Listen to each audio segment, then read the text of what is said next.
안녕하세요. 2020년 11월 25일 수요일입니다. 따뜻한 뜨거운 커피 한 잔 앞에 놓고 이제 오늘 준비했는데요.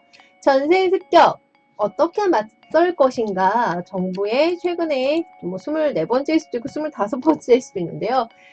전세 대책 11월 19일 전세 대책 1119 전세 대책이 나왔는데요. 지금부터 한 6일 전에 나온 거죠. 분석과 전망 출처 민주의 소리에서 한번 발췌해 보았습니다. 저는 이제 이 글의 내용에 대해서 뭐 동감하는 부분도 있지만 또 동의하지 않는 부분도 있어서 제 의견도 같이 한번 말씀해 드리도록 하겠습니다. 자, 문재인 정부가 12월 19일 전세 대책을 발표를 했는데요. 정부는 현재 임대차 시장 불안 원인을 뭐 스스로 어떻게 평가를 했냐면 저금리, 이거는 뭐 코비드-19 해서 팬데믹, 지금 코로나 바이러스 전 세계적으로 이제 세계 경제가 조금 지금 상황이 이렇게 썩 좋지는 않잖아요. 이게 저금리. 그 다음에 가구수, 뭐 1인 가구수가 세계적인 트렌드로 한 25% 정도 된다고 합니다. 그래서 이 가구수가 증가하고 또 임대차 3법, 이게 정말 악법이라고 할 수도 있겠죠. 게다가 소급 적용까지 되기 때문에 굉장한 악법입니다. 이런 일시적 말탄으로 진단을 했다고 하는데요. 한번 그들의 의견을 들어보도록 하겠습니다. 서민 중산층 주거 안정이란 이름의 솔루션을 발표했다. 그러니까 이들이 24번째에서 25번째 주택 규제를 이제 한 건데요. 쉽게 말해서 이제 아파트 값이죠. 서울의 아파트 값을 잡고자 했지만 24번, 25번의 규제가 다 실패를 했죠.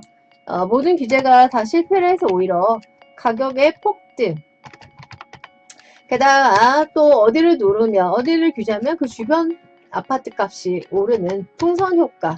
최근에 이제 김포도 또 조정관리 대상으로 좀 묶이면서 계속 두더지 잡기식으로 어딜 누르니까 저희가 튀고 이런 약간 뒷수습하는 그런 인상이 굉장히 큰데요.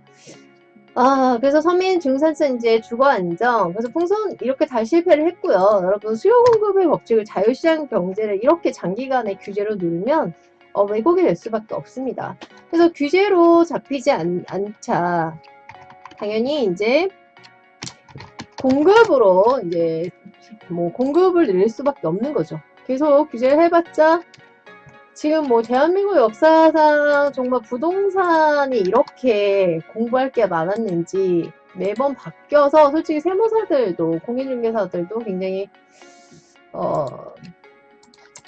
힘드실 것 같은데요. 자, 그런데 이제 공급은 좋습니다. 공급을 늘리려고 해서 이제 3기 신도시도 하고 있는데요. 공급은 좋아요. 그런데 여러분, 수요라는 것은 그 즉시 생길 수가 있어요. 뭐 시간이 걸리는 수요도 있지만 그 즉시 생길 수도 있습니다. 하지만 공급이라는 것은요, 영어로 우리가 supply라고 하잖아요. supply and demand인데 이 공급이라는 것은 짠 하고 요술 단지처럼 뭐 지냐 이거 해줘 해서 딱 나오는 게 아니라 공급은 시간이 걸린다라는 그런 요소가 있죠. 그래서 시간이 걸릴 때 그 시간 사이에 시간을 벌기 위해서 정부에서 이제 전세 대책을 내놓은 겁니다. 자, 그래서 정부가 발표한 서민 중산층 주거 안정, 단기 주택 공급, 빠른 시간 내에 주택 공급을 하겠다는 얘기죠. 그 다음에 중장기 주택 공급 확대하고 질 좋은 평색 주택을 하겠다. 그래서 임차인 부담 완화, 보호 강화 해서 이제 임대차 3법이 나왔는데 여러분 참 아이러니하게 임차인이면서 임대인인 사람도 있고요. 임대인이면서 또 임차인인 경우도 있습니다. 그럼 여러분 임대인도 대한민국 국민이고요.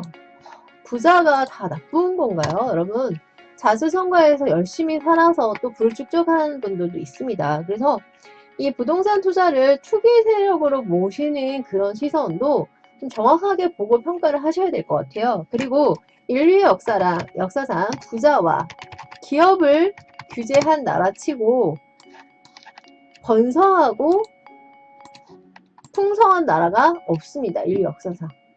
그리고 공산주의나 사회정권이 들어서면 인류의 기본적인 신이 준 섭리가 소망을 가지고 희망과 꿈을 가지고 일을 하는데 지금 그런 어떤 모티베이션을 완전히 사라지게 한다라고 볼 수밖에 없어요.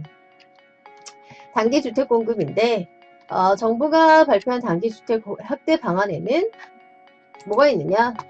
2022년 지금부터 2년 후죠. 전국에 11.4만 호. 전국에 11.4만 호. 그래서 요거를 보면은 수도권 7만 호, 서울에 3만 5천을 전세형으로 추가 공급하겠다. 이런 계획을 내놓은 겁니다. 자, 그 물량 중 2021년 내년 상반기에 전국에 4만 9천 호, 수도권 2만 4천, 서울에 뭐 9천을 집행할 계획이다. 자, 전세형 공공임대라는 저도 이 용어가 아직까지는 생소한데요. 전세형 공공임대. 공공임대 공시를 활용하겠다. 자, 공공전세주택, 신축 매입, 약정, 비주택 공시 리모델링으로 이렇게 구성이 하나, 둘, 셋, 넷, 네 가지 형태로 전세형 공공임대 물량을 공급하겠다. 이렇게 한 거예요.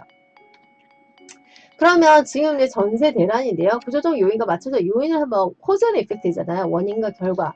정부가 서울을 허겁지겁 지금 전세 대책을 발표한 것처럼 전세는 지금 심각합니다.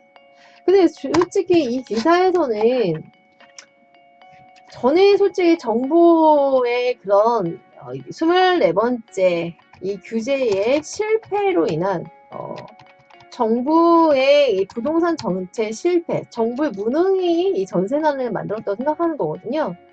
왜냐면 여러분 임대인을 규제를 많이 하면서 또 주택 임대차를 하는 이런 이제 뭐 4년차, 8년차 이런 것들 있잖아요. 갑자기 이런 사람들까지 굉장히 뭐 규제가 세면서 혜택이 완전 사라졌잖아요.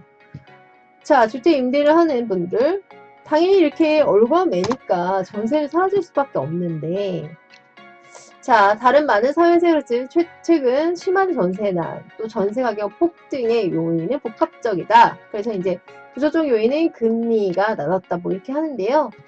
전세 공급에 영향을 미치는 구조적 요인 중 가장 중요한 것은 금리다. 이건 저의 의견은 아니에요. 저는 좀 다르게 생각합니다.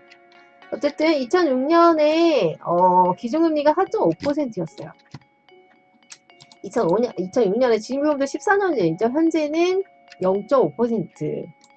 지금 대한민국 2020년 금리는 0.5%입니다. 자, 그 다음에 2006년에서 2019년 사이에 전국과 서울 공이 전세 비중이 눈에 띄게 줄었다는 얘기예요. 그러니까 이 사람이 이제 이 글을 쓰신 분이 주장하는 갑자기 이제 전세 비중이 줄은 게 아니다. 서서히 줄었다. 뭐 이런 내용인 것 같아요. 2006년 22.4였는데요. 현재 2019년은 15.1로 줄었고요. 2006년에 33.2% 서울의 전세 비율은 26%로 떨어졌다. 자, 전세가 격감한 반면 월세는 폭증인데 저는 정부의 임대차 악법 3법 때문이라고 저는 대표적인 이 책임 99%의 책임은 정부의 주택 규제와 임대차 3법 악법이라고 생각합니다. 자, 2006년에 19% 전국의 월세 비율이었고요. 2019년에 23%, 2006년에 20.5%, 서울의 월세 비율은 28.1%로 상승을 했다. 자, 임대차 3법을 하자면 임대인을 무슨 적처럼 여기죠. 그러면 임대인이 굳이 전세를 할 필요가 없죠. 자, 전국과 서울의 전세 비중이 격감하고 월세 비중이 폭등한 건 오래전부터다. 근데 글쎄요, 저는 이건 퀘스천입니다. 그 다음에 뭐 이명박 정부가 집권 2008년부터 서서히 진행되다가 박근혜 정부가 빚내서 집사라고 한 2014년 이후 급격히 가속화됐다. 2014년 전국과 서울의 전세 비율은 각각 19.6, 32.1이었는데 2년 사이 급감했다고 하는데 저는 이런 글을 볼 때도 출처가 정말 중요한 것 같아요. 최근에 김영미 국토교통부 장관이 데이터를 보는 데 있어서 잘못된 출처를 봐가지고 굉장히 곤욕을 치렀잖아요. 그래서 여러분이 이런 글을 볼 때도 출처가 어딘지 어떤 통계 데이터를 봤는지도 확실히 아셔야 됩니다. 자, 어쨌든 기준금리는 2.5에서 1.29%로 떨어진 건 맞죠? 그래서 서울 아파트 가격은 대세 상승으로 방향을 튼다. 갑자기 이렇게 하는데요. 이거는 규제 때문에 올라간 거죠. 자, 빚을 선동하고 저는 이 생각은 저는 동의를 못 하겠어요. 어쨌든 지금 현재 그 박근혜 정부 탓하는 분들도 있는데 저는 글쎄요, 퀘션입니다. 어쨌든 현재 2020년 현재 전세 비중은 줄었고요. 월세 비중은 폭등할 수밖에 없는 게 너무 그 논리적인 결과죠.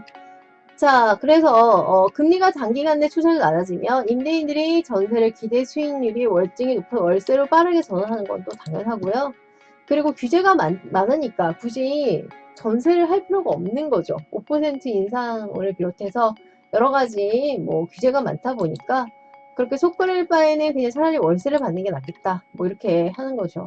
전세 물량이 줄어들고 월세 물량이 늘어난 거고요. 그 다음에 금리 부담이 나죠. 또 임차인들 자체도 전세를 더 선호하게 된 거죠. 그래서 전세 수요 증가 요인 작용을 했다. 그 다음에 최근 서울 전세 가격이 72주 연속 상승의 출발선이 된 것은 뭐 기준금리 인하가 돼서 뭐 전세가 줄었다 뭐 이런 얘기도 있는데요. 1.75%였던 기준금리가 이 무렵 1.5%로 내려온 후 불과 1년도 되지 않은 사이에 0.5%까지로 금리가 뭐 떨어졌다. 기준금리 때문에 뭐 전세 가격이 올랐다 뭐 이런 얘기를 하고 있습니다. 기준금리가 단기간에 추세적으로 인하돼서 바닥에 이제 0.5%죠. 그래서 코로나 또 쇼크로 지금 전 세계적으로 경제가 조금 어렵잖아요. 대한민국도 그렇고. 그래서 완화적 통화정책 유지 가능성이 높은 상황에서 임대인들이 기간이 만료된 전세를 연 5% 내에 수익률 기대는 월세로 빠르게 전환한 거죠. 금리가 너무 낮으니까. 근데 매매가의 폭등 2014년부터 현재까지 지속 중인 집값 대세 상승은 매매가가 오르니까 당연히 이제 전세가도 올랐다 이런 얘기죠. 근데 매매가가 오른 거에는 정부의 규제가 굉장히 큰 몫을 한 거죠. 자, 문재인 정부 들어서 아파트값이 엄청나게 올랐잖아요. 매매가 폭등함에 따라 전세가율은 낮아졌지만 매매가가 오르니까 당연히 전세 가격이 오를 수밖에 없는 거죠, 같이. 자, 예를 들어서 강남의 84제곱미터 아파트 매매가가 13억이었어요. 7년 전에. 근데 전세가율이 70%라고 치면은 전세가 9억 1천이었는데 세월이 흘러서 지금 7년 후인 2020년도가 됐습니다. 똑같은 물량인데 전세가율이 50%로 떨어졌다 해도 가격이 올랐기 때문에 전세가도 올라가는 거예요. 이건 이해되시죠? 그 다음에 임대차 보호 3법. 여러 가지 의미, 저는 악법이라고 생각합니다. 임대인과 임차인의 비대칭을 일부 해소시켜 임차인의 주거권을 보호하겠다. 근데 이건 정부 시선 자체가 저는 정말 잘못됐다고 생각해요. 세월이 흐르면 훨씬 더 임차인에게 안 좋은 상황이 되는 것이 이 임대차 3법입니다. 다른 하나는 2+2를 통해 임대인의 처분권 행사를 일부 제한하다 보니까 그러니까 전세 낀 매물이 전세를 끼지 않은 매매가보다는 당연히 전세 껴있는 게 더 저렴할 수밖에 없겠죠. 그래서 그 제약이 매물 증거를 이어지게 유도한다. 자, 전월세 신고제를 아직 전면적으로 도입하지 않았다. 그 전보다 매물과 거래량이 주는 건 당연한 현상이고 또 계약갱신 청구권을 줬잖아요. 이게 참 말도 많고 탈도 많은데요. 계약갱신 청구권을 행사해서 2년을 더 거주한 임차인이 압도적으로 많다. 임차인이 말을 바꿔도 다시 청구할 수도 있다. 뭐 여러가지 진짜 말이 많이 많습니다. 자, 매물이 줄다 보니 소규모 거래로도 시장이 출렁일 가능성이 높아졌고 계약갱신 청구권 행사로 이게 진짜 힘들다 해서 임대인들이 임대 우위 시장 이점을 이용해서 신규 계약자들에게 당연히 이거는 사람 심리라서 이건 너무 당연한 것 같습니다. 이렇게 해서 전세가 폭등이 일어난 거죠. 근데 이런 원인 제공을 누가 했느냐? 대한민국 문재인 정권이 이렇게 한 거죠. 자, 다주택자들 세금 중과 흑빛이도 그래서 문재인 정부가 다주택자들이 여러분 이 사람들이 적입니까? 전 전혀 그렇게 생각하지 않거든요. 다주택자들이 있었기 때문에 우리나라에 유일무이한 전세제도가 있었고요. 그래서 오히려 주거비가 서양에 비해서 굉장히 저렴하게 살았던 것입니다. 근데 지금 이제 뒤틀려 버린 거죠. 취득 보유, 뭐 보유세, 취득세, 뭐 양도소득세 이런 걸 이제 세금으로 때려버리기 때문에 그에 대해 소유주택을 줄여 시도 활발하게 펼쳤는데요. 과세로부터 일단 1주택자도 지금 뭐 보면은 뭐 굉장히 또 여러 가지 또 최근 기사를 보면 1주택자도 이렇게 안심할 때는 아니더라고요. 그래서 소유주택을 매각하는 사례도 있겠지만 직계비속, 자녀, 증여 등을 통해서 형식적으로 1주택자의 모양을 띠고 실질적으로는 다주택 지위를 유지하는 이런 케이스가 나오고 있고요. 통계도 이래서 입증한다. 서울의 아파트 거래 중 증여가 차지하는 비중은 17년까지 4%였는데 9.6% 2배 이상이 올랐죠. 올해는 13.2%까지 올랐다.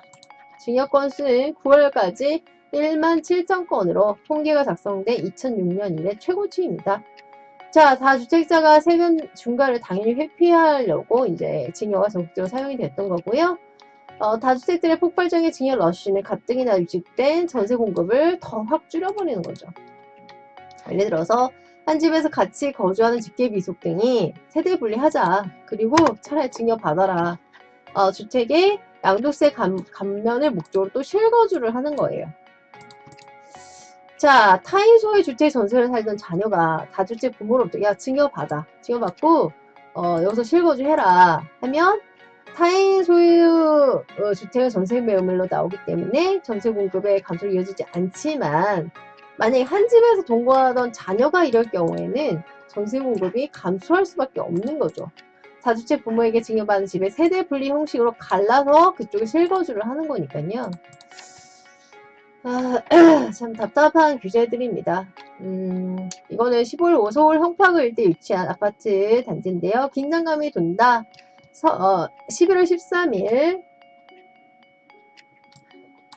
서울 세종, 그 다음에 부산, 경기 일부 등 집값이 급증하고 있는 조정 대상 지역 2주택 이상 보유자에 대해서 주택부 종합부동산, 종부세라고 하죠. 최고 세율을 참여정부 수준 이상 3.2%로 중과하다. 헤비하게 이제 텍스를 부여한다고 밝힌 거죠. 조정 대상 지역 2주택 이상 보유자에 대해서. 자, 국지적 청약 대기 수요. 자, 서울과 상계 신도시 예정지 과천, 남양주 왕수, 고양 창남, 하남 교산 이제 뭐 7군데가 있죠. 청약에서 지역 우선 물량이 배정되기 때문에 주소지를 해당 지역에 그래서 전세 대란이 하남과 남양주 일어난 거죠. 실거주 거주 요건이 있잖아요. 국지적 청약 대기 수요가 직결하다 보니 전세 대란에 있어서 하남과 남양주의 전세가 폭증이 일어났습니다. 이 현상은 당해 지역의 청약 일정이 마무리되기 시작하면서 현저히 완화될 가능성이 높다. 당첨이 안 되면 굳이 2년 살았지만 당첨이 안 되면 계속 살 이유가 없어서 이제 이동하는 사람도 있겠죠. 그래서 청약에 응했다가 탈락한 이들은 해당 지역에 계속 거주할 이유가 없기 때문에 2년 후에 옮기는 거죠. 예를 들어서 과천이 있고요. 시간을 벌어야 한다. 119 전세 대책. 전세난은 구조적 원인, 뭐 저금리, 매매가 폭등. 근데 이 매매가 폭등을 일으킨 것이 문재인 정권이죠. 임대차 3법이란 악법을 만든 것도 문재인 정권입니다. 그래서 다주택자들이 거의 무슨 매국노 취급을 했죠. 세금 중과. 그러면 이 사람들도 너무 억울하잖아요. 회피 시도를 하면서 뭐 여러 가지 뭐 증여를 하면서 전세난에 또 영향이 있고요. 또 임차인의 임대인의 입장에서도 지금 전세를 굳이 할 이유가 없는 거죠. 그 다음에 주택 임대차 이제 사업을 하고 있는 사람들도 뭐 이제 뭐 자동 말소 기간이 지나면 자동 말소가 되지만 혜택이 거의 없다라고 보면 되는 거죠. 자, 그 다음에 최근에 전세난의 매매가 하향 안정과 글쎄 여러분 매매가 하향 안정이 단기가 일어날까? 저는 이거 굉장히 의문스럽습니다. 자, 상기 신도시의 공급 물량이 시장에 본격적으로 풀리면서 왕숙지구 완공도 2025년입니다, 여러분. 2025년이에요. 그래서 이제 뭐 원형지 투자가 아닌 이상 이런 실물 아파트에 투자하는 이상 완공이 2025년이에요. 시간이 좀 걸립니다. 따라서 지금은 그때까지 시간을 벌어야 한다. 그런 관점에서 정부가 가용 자원 전부를 동원해서 그래서 이런 걸 발표를 한 거죠. 전세 공공임대 물량을 하겠다. 11만 호를 시장에 투자하겠다. 평가할 건지 잘 모르겠습니다. 이거를 갖고 이제 비판하는 사람도 많죠. 물론 공공임대 공실 활용 물량을 전세나 해소에 사용했다는 결정이 주거 취약계층의 이해와 충돌이 된다라는 것도 뭐 지적이 있고요. 지금은 전세난이 정부 부동산 대체 효과, 글쎄 이게 효과가 있었나요? 저는 계속 마이너스였던 것 같습니다. 오히려 지금 글쎄요. 저는 문재인 정권 글쎄요. 굉장히 빨리 이 정권이 끝났으면 좋겠고요. 그 다음에 뭐 토지 공유제 이런 것도 조금 생각을 좀 많이 하셨으면 좋겠습니다. 자, 어쨌든 오늘 추천 물건지는요, 규제 많은 아파트 말고 한결같은 땅을 보자. 그래서 최고 입지했다 남해적 왕수 1지구 원형지 투자는 미래가치를 보는 거죠. 사거리 도로에 접해 있는 단필지입니다. 왕수지구에서 바로 옆이기 때문에 당연히 토지 보상이 왔을 때 집가 상승은 자명한 그런 빼어난 위치에 있습니다. 여러분 연락 주시고요. 연락 주시면 현장까지 모시고 가면서 또 여러 가지 입지 설명해 드리겠습니다. 감사합니다. 여러분 구독과 좋아요 눌러주세요. 구독과 좋아요는 저에게 큰 힘이 됩니다. 감사합니다. 꾹 눌러주세요. 안녕.